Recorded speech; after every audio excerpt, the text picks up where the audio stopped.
दोस्तों, मध्य प्रदेश के भागों पर इस समय भी बादल हैं और आने वाली 31 मार्च की सुबह के समय भी बारिश होने की संभावना है। अब ये जो सुबह का समय है, आप समझ रहे होंगे सुबह के 7-8 बजे, नहीं दोस्तों, रात के 12 बजते ही 31 मार्च लग जाएगी और रात के तकरीबन 1 बजे, 2 बजे के या 3 बजे के आसपास बारिश होने की संभावना कई भागों पर है। इस समय भी बारिश होने की संभावना मध्य प्रदेश के भागों पर बनी हुई है।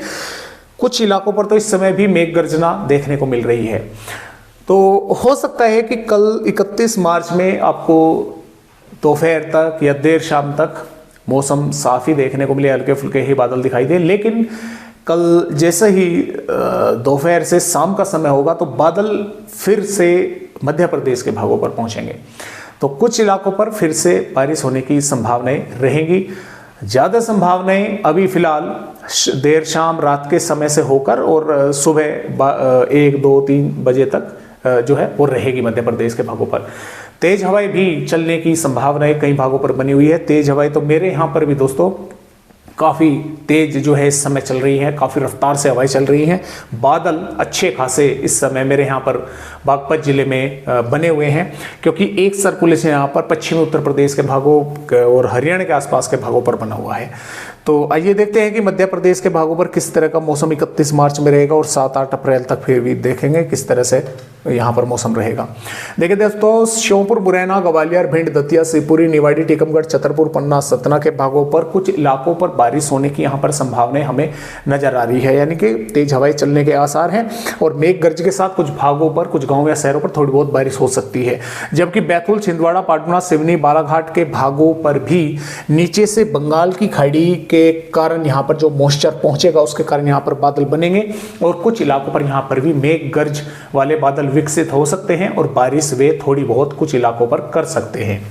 बादल वगैरह अगर मालवा, राजगढ़, शाहजहांपुर, भोपाल, सीहोर, रायसेन, सागर, दमोह, कटनी, उमरिया, शहडोल और रतलाम, झाबुआ, धार, इंदौर के भागों पर भी दिखाई दिन में दे सकते हैं, लेकिन कहीं पर हल्के तो इक्का दुक्का भागों पर थोड़े घने भी बादल दिखाई दे सकते हैं। मेघ गर्जना के साथ दोस्तों ये बारिश होगी। हवाओं की रफ्तार भी लगभग 30 से 40 किलोमीटर प्रति घंटा उत्तरी और दक्षिणी पूर्वी भागों पर देखने को मिल सकती है। इन भागों पर भी थोड़ी हवाएं तेज देखने को मिल सकती है 31 मार्च में। यहाँ पर आने वाली 1 अप्रैल में भी इन दक्षिणी भागों पर बारिश होगी, क्योंकि पश्चिमी विक्षोभ तो आगे बढ़ जाएगा तो उत्तरी भागों पर तो थोड़े बहुत बादल दिखाई दे सकते हैं, लेकिन उत्तरी भागों पर बारिश होने की संभावना नहीं है। लेकिन जो बंगाल की खाड़ी पर जो एंटी सर्कुलेशन बना हुआ है वो थोड़ा उड़ीसा के भागों की तरफ आगे बढ़ेगा। उड़ीसा के भागों पर थोड़ी बारिश की गतिविधियां बढ़ेंगी। उसके कारण जो मॉइस्चर है वो आंध्र प्रदेश के भागों से होता हुआ, तेलंगाना के भागों से होता हुआ, महाराष्ट्र के विदर्भ से होता हुआ इन दक्षिणी भागों पर भी पहुंचेगा मध्य प्रदेश के। तो खंडवा, खरगोन, बुरहानपुर, हरदा, बैतूल, छिंदवाड़ा, पाटना, सिवनी, मंडला, डिंडोरी। तो यहां पर ऐसा नहीं है कि जोरदार बारिश होगी इन भागों पर। इन भागों पर बादल पहुंचेंगे, नीचे से बंगाल की खाड़ी का मॉइस्चर आने के कारण बादल बनेंगे, तो कुछ भागों पर मेघ गर्जना वाले बादल विकसित होंगे और कुछ इलाकों पर, कुछ गांव या शहरों पर जिले के थोड़ी बहुत वे बारिश कर सकते हैं। तेज हवाएं चल सकती हैं 1 अप्रैल में। यहाँ पर 2 अप्रैल में भी ठीक इसी तरह से संभावना रहेगी।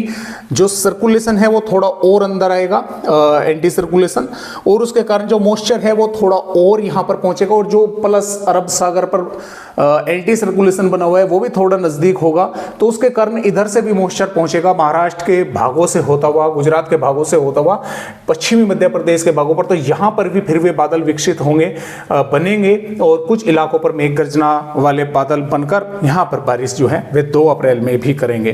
3 अप्रैल की दोस्तों अगर यहाँ पर हम बात करें, 3 अप्रैल में एक तो ऊपर से पश्चिम विक्षोभ आएगा एक और दूसरा अरब सागर और प्लस बंगाल की खाड़ी का मॉइस्चर मध्य प्रदेश के भागों पर पहुंचता रहेगा, तो जिसके कारण हवाओं की रफ्तार भी बढ़ जाएगी मध्य प्रदेश के भागों पर, क्योंकि एक इंडू सर्कुलेशन राजस्थान के भागों पर बन जाएगा आते ही पश्चिम विक्षोभ के।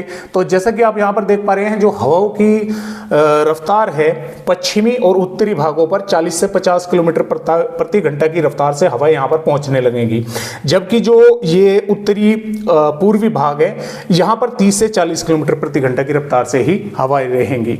तो इस तरह से मध्य प्रदेश के भागों पर फिलहाल के अपडेटों के अनुसार बारिश होने की संभावनाएं हैं। यहाँ पर जैसे कि आप देख पा रहे हैं 4 अप्रैल में भी बारिश होने की संभावनाएं हैं, 5 अप्रैल में भी बादल दिखाई देंगे, मध्य प्रदेश के भागों पर बारिश हो सकती है, 6 अप्रैल में भी बारिश होने की संभावनाएं हैं, 7 अप्रैल में भी बारिश होने की संभावनाएं हैं और 8 अप्रैल में भी बारिश होने की संभावनाएं हैं। तो इस तरह से मध्य प्रदेश के भागों पर बारिश होने की संभावनाएं और 7-8 अप्रैल के दौरान पश्चिम विक्षोभ भी काफी मजबूत पहाड़ी राज्यों पर आएगा। एक सर्कुलेशन यहाँ पर बनेगा, एक यहाँ पर बनेगा, एक ट्रफ इस तरह से बनेगी, नीचे से बंगाल की खाड़ी, अरब सागर का मॉइस्चर यहाँ पर पहुंचेगा मध्य प्रदेश के भागों पर, जिसके कारण यहाँ पर बादल रहेंगे, तेज हवाएं चलेंगी और बारिश होने की संभावनाएं रहेंगी। तो इस तरह से मध्य प्रदेश राज्य का मौसम है। आज की वीडियो में बस इतनी ही जानकारी।